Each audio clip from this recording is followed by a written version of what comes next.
Hello again, it's Lock Noob, and today we get to look at the brand new Multipick Elite 27-piece lockpick set in 0.5 millimeters, or around 20 thousandths of an inch. That's the new thickness for Multipick for their lockpicks, and it fits in with their 0.6 millimeter picks, which are around 24 thousandths of an inch, and their super slim 0.4 millimeter picks, or around 16 thousandths of an inch or thereabouts. Full disclosure before I continue, this set was sent to me by Multipick for my review, but it's not a paid review. I don't get money off any sales, and all thoughts are my own. I have worked with Multipick in the past, I probably will continue to work with them in the future, and I actually help Multipick choose the pick profiles and turner profiles for this set. Although I didn't design any of the tools in this particular kit. Right, I think that's all the disclosure I need.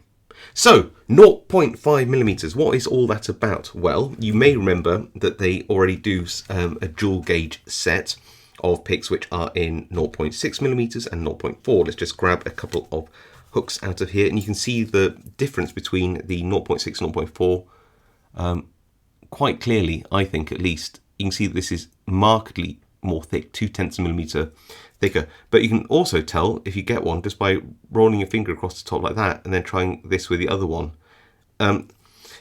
Very good steel, but this is really getting to the point where this is becoming extremely flexible. And the rule of thumb with lockpicking generally is you should use the thickest tool you can for the keyway that you're given. Thicker tools are more robust, they give much better feedback, they're more durable, all those kind of things. So you tend to want to use a thicker tool. However, some keyways do not allow you to use a thicker tool. You need something thinner. Let me demonstrate a few keyways so you can see what we're talking about. And then we'll come on to why 0.5 millimeters can be quite a sweet spot. So here is a typical what we call open keyway. Very common in North America to have keyways like this, and even in the UK if you are looking at certain lock types. Now, a 0.6 millimeter pick does just about fit through the warding here. Now, it is tight though. I don't know if you can tell, it's just deflecting slightly and it's gripping. Now, you could get something a bit shorter in 0.6 and pick off the warding, but it all depends on the bitting. So even with a thick keyway like this, you may be tempted to go and use a thinner pick.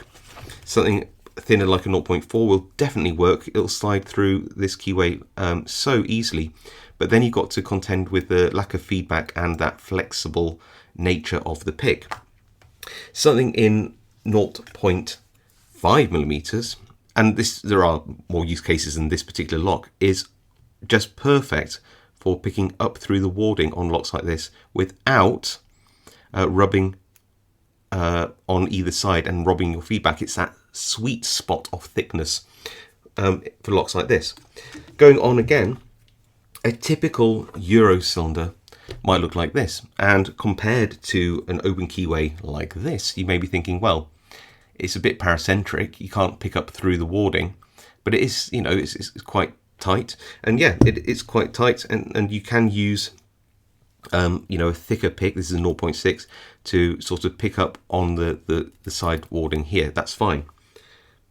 So you might not need a 0.5 or a 0.4 for this. But then just look at something like this lock in comparison. Very, very similar keyways.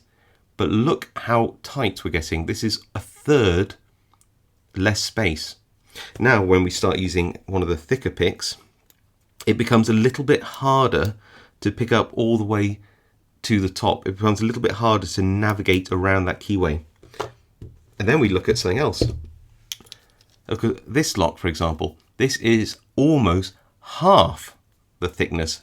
The keyways, in some ways, are almost identical, but when you actually look at them closely, you can just see how thin. Now, when you start to use a thicker tool like this, it becomes even harder to get it around the warding full stop. So again, you can see how some locks, you just might want to go a little bit thinner. Not so thin you lose some of that feedback, but not so thick you can't actually navigate the keyway and pick the pins that you want to. Now, That being said, you might be thinking, then why bother with the 0.4 set at all? And that's because there are keyways like this out there, and this is just such a horrible keyway. But the 0.4 is able to just slip through. Can you see that? Slip through the warding and pick up through the pins. So whilst you might not need the super thin picks out there, when you do need them, wow, do you need them? But yeah, to a lot of lock pickers, that the sweet spot is somewhere around that 0.6 to 0.5 millimeters. So having that extra option, which will allow you to better navigate tighter keyways, is always a bonus. Right, what do we get in this set? Let me sort of take it all apart, and then we can look at each piece in turn. We'll look at the probably the turns first, and then the picks. Right, 1 second. I'm not going to lie, I spent far too long making this aesthetically pleasing. Far more time than I should have done. But anyway, we got there. It does look kind of nice, so I'm going to leave it. Okay, so I always skip past the case, but this is real leather. It's sort of lined with this velvety-like, I know, material. It's quite good in terms of its feel anyway. It's stitched really nicely. The quality of the leather, as you can see, is just superb. It's one of the nicest trifold cases, I think, out there anyway. And if you've ever had one of these multi-pick cases, you'll know what I'm talking about. It fits all the stuff you want in there, and there's plenty of space for more picks or turning tools or whatever else you want to throw in here as well. Anyway, so we've talked about that case, so you can put that to one side.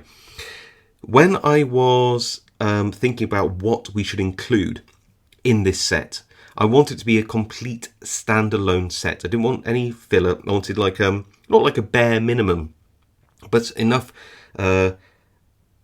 hook or hook adjacent type tools, but throw in a few rakes for those people who do like to rake or get into a full set or hybrid pick. And then I'm actually a huge fan of Christina Palmer's design work on her turning tools, and as we all know, you can never have enough turning tools. Frankly, all you really need to open most locks is a set of hooks and a whole bunch of turning tools to make sure that you've always got a tension option for your lock. So I was like, we got to include all of the Christina Palmer turning tools in this set, just because they are genuinely really good and the thicknesses are great. There's in all these different ones, you have the 1.3 millimeter thickness, which is brilliant. I'll show you an example of why in a minute, but in particular, let's see if I can grab one without messing up my display. This one here, I can just slide that out for a minute. You can see that one of these top of the keyway tension tools, look how perfectly it fits in these types of keyway. Just brilliant. Very, very little play in there. So yeah, it's really nice to just have the 1.3 rather than the standard 1.2. I just really like that thickness, and you get that in all of these turning tools, no matter whether they're bottom of the keyway, top of the keyway, bottom and top of the keyway tools will come onto those, or other. You get a whole bunch there. In terms of the picks, then we have a little half diamond, a flat hook. By flat, I mean I'll grab these two together. You'll see the difference. You have a flat tip and a round tip. Some people really prefer this type of flat tip hook, so you've got that as an option. And then we basically go all the way up the pick, let's call it depths, all the way up to a deep hook. And then we've got a DeForest diamond at the end. So you see this is quite a deep hook there. So, you know, if we include the small half diamond as a super short hook profile, you've got 7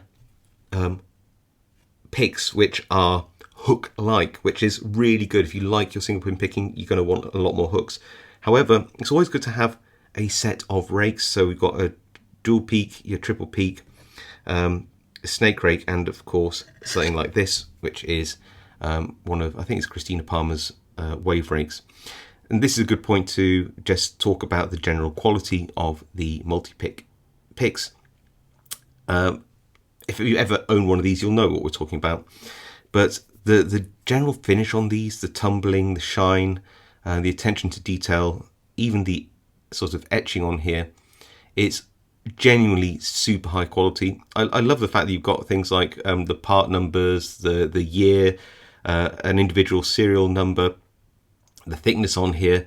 It's just like all the information. In terms of the general finish, you don't need to sand these off or do any more to them than they come out of the pack, unless you desperately want to put a mirror polish on your picks. But you can just see the that there isn't any burrs or grooves or anything horrible on here. They're all very, very nicely finished.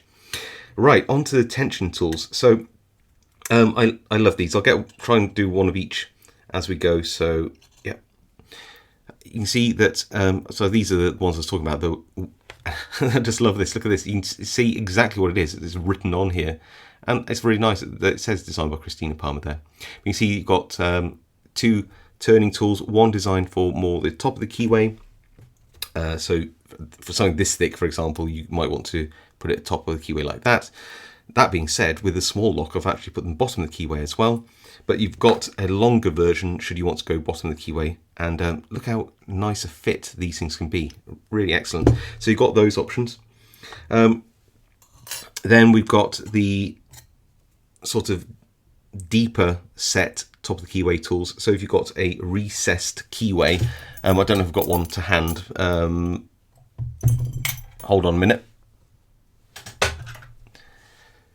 Something like this, you might want to go down the keyway, and you want that clearance, don't you? So it was always nice to have something with a deeper clearance there, but something which you could also theoretically use. Now let's look at some of these other top of the keyway / bottom of the keyway tools. So these longer top of the keyway tools are designed for these like really deep recessed locks where you need something to reach deep down, where something more like this just wouldn't be able to get. We can see there, just can't reach down in here. These are great for mildly recessed locks, but these long ones very useful for the deeper recesses. But what's even cooler is that you can use this as a bottom of the keyway tensioner too. So it has that flexibility to allow you to use it as a bottom keyway tool as well as the top of the keyway tool.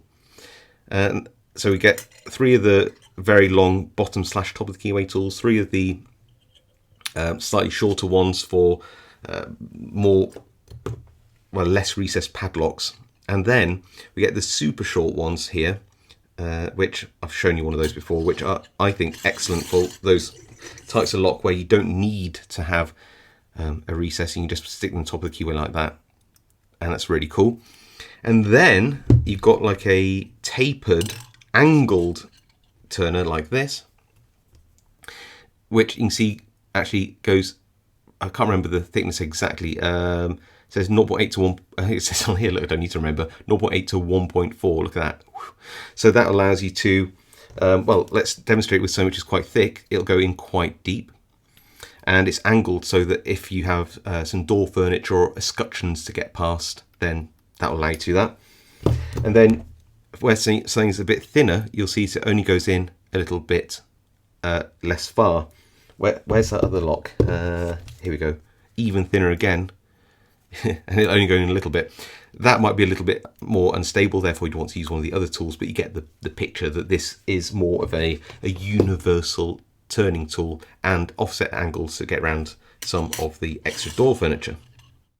I imagine that this video is going to be relatively long, so I'm going to only just do a few lockpicking demonstrations just because I can, and I think everybody likes to see me pick some locks when I do a review. So I've got this lock with quite an open keyway, and I'm going to use this medium hook because it's going to be perfect at reaching up through that warding, and it does it really comfortably. It doesn't rub on either side, and it just gives me all the feedback I need to pick this lovely lock. In terms of turning tools, again, I'm going to use this 1.3mm one because it just fits in the top of the keyway so snug, and it has so little play, gives me that really nice control. So yeah, let's get picking. So I've got just medium tension on here.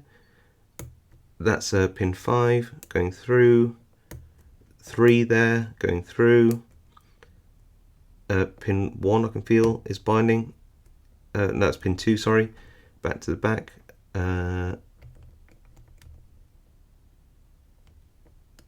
feel anything on 5. 4 gave me a lovely click. 3 again, nice click. Nothing, nothing, nothing. 1, oh, into a lovely false set there. So let's go back through. I'm on pin 5 here. A bit of counter rotation and into that false set again. Pin 4 here, lots of counter rotation, and oh, back into that false set, lovely. Pin 3 now, lots of counter rotation. Look, that's only lovely spools in this lock. And back into that false set. So pin 2 now. This could be the last pin, I think. And oh no, it's weirdly we're back into a false set and pin 5 again. Can't believe how many. I must have dropped a spool. This is a great lock. Pin 3 and we're open. Look at that. So yeah, I could feel exactly what was going on. Even though it's quite a thin pick, I was getting good feedback there. I wasn't robbed of the feedback by rubbing against the warding. So for just this lock, for an example, really good choice of turn and pick. So for all of you half diamond fans, I thought I'd pick this little spoolie 5-pin ABUS padlock with the small half diamond instead of one of the short hooks, just because it's nice to mix it up. And I've got this 1mm bottom of the Keyway tool, which just fits in so comfortably. There's nothing stopping you using the shorter ones on this as well, on a small lock like this, where you don't need a particularly long turning tool, or even put it top of the Keyway as it's meant to be. It's really up to you, and that's why having all these turning options is so cool. Right. Another advantage of these small half diamonds is you can sort of just, maybe even scrub your way to, picking some of the pins. I'm already in a full set just by wiggling it about in there. So pick pin 1, I feel I'm under pin 2. There we go. Back to pin 1 again. Pin 3 I can feel. There we go. But I've dropped my full set, so back to pin 1. Pin 4 I can feel. Just need to wiggle my way under it. There we go. And 3 again. Here's onto pin 1 again. Back to that full set. Love the spools in this one again. Just checking where I am. I think it's pin 3. And oh, there we go, an open. I just found this Yale padlock with a nice, very small, very tight little keyway. I was thinking some 0.5mm picks and rakes might just be really useful in this. And yes, I'm using the shorter top of the keyway turning tool at the bottom of the keyway, because it means that I'll be able to sort of dig down a bit further and navigate the keyway better with this dual peak, which I'm just going to use as a rake to try and get me into a false set. I can already feel I'm in that false set, so I'm just going to withdraw that rake. Maybe rake the front pins a bit too. I can definitely feel we're almost there. Maybe I can even pick one of those pins with the peaks of the turning tool. In fact, I didn't even need a pick. That's one of those little tricks with these peaks rakes. You can sometimes use the tip to pick, especially the front pins individually, so that's really cool. So there you are. That is the new 0.5mm around 20,000 of an inch 27-piece Multipick Elite lockpick set. As you can see, very competent set, and I know that I sort of chose the profiles, but I really do think that this is a very nice complete set, designed not only for those people who like the single pin picking style, need a lot of different depths of hook, but it even throws in a few rakes, and it's got loads of turning tools and a nice case. Now, I think it's a really, really nice set, and I know that Multipick are bringing out some other sets in 0.5 as well, so keep watching my channel if you want to know what else is coming out. Whatever I get sent, I'll do a review on. But how much does all this cost? Well, these are, I've just looked on the website, they've got as long as they're used correctly, they've got a 30-year warranty. And this 27-piece set plus the case comes in at €157.90, which is £134.22, or 175 US dollars and 27 cents at the time of filming, and the exchange rates at the time of filming as well. Clearly, that will change over time. But nevertheless, that's actually quite a lot of stuff for this quality and that price point, I feel. Anyway, that's my thoughts on the set. I'd love to know what you think. Do you think that I chose a good selection of profiles? Do you agree with my inclusion of so many turning tools in this set. What other profiles would you like to see? What other size kits would you like to see? Really, just let me know in the comments. I do read them all, reply to as many as I can. If you like this video, please give it a like. If you haven't subscribed and would like to see more content like this, please do subscribe. It really helps me out. And of course, I'll see you all next time.